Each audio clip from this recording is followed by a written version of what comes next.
I mean, we seem to want to talk about the things where we are a voice of reason because to keep people from reacting to things that we think are not true or for causes that we care about. And then when it turns out that maybe we're not quite right, or maybe there is evil in the world, maybe there's straight up evil. No matter how much I love somebody, no matter how much I think that Saul can be a Paul, and that you can love people into the kingdom of Christ. Like, is there not evil in the world? And is our reaction?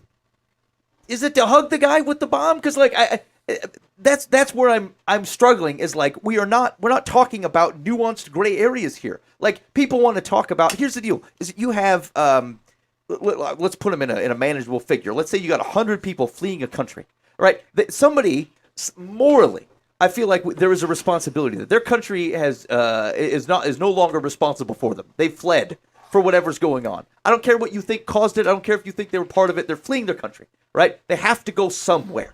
All right? As a world, do we have some sort of moral responsibility to say there are people without homes fleeing a war-torn country? We have to react in some way or another.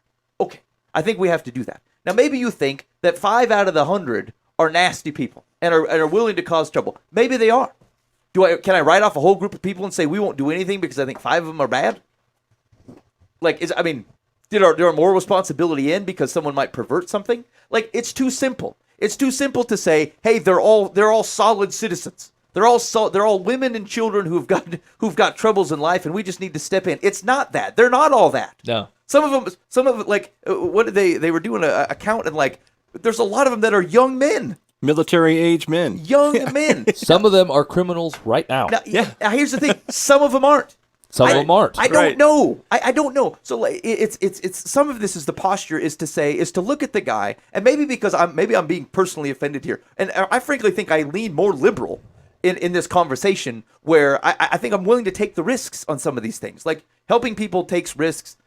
Evil people will manipulate good processes. You can't stop doing good things because evil people might try to get in there and manipulate. Like, I think you have to be wary, but I just there's always risks in those things. So I'm gonna fall, I think, on a pretty liberal view of this thing. But like the people that come out and say because there's a hesitancy to say, you know what, one of those guys might be nefarious. We need to try to get a better handle on who we're letting in somewhere or who we're keeping an eye on, so that they don't even hurt the people that are coming in with them.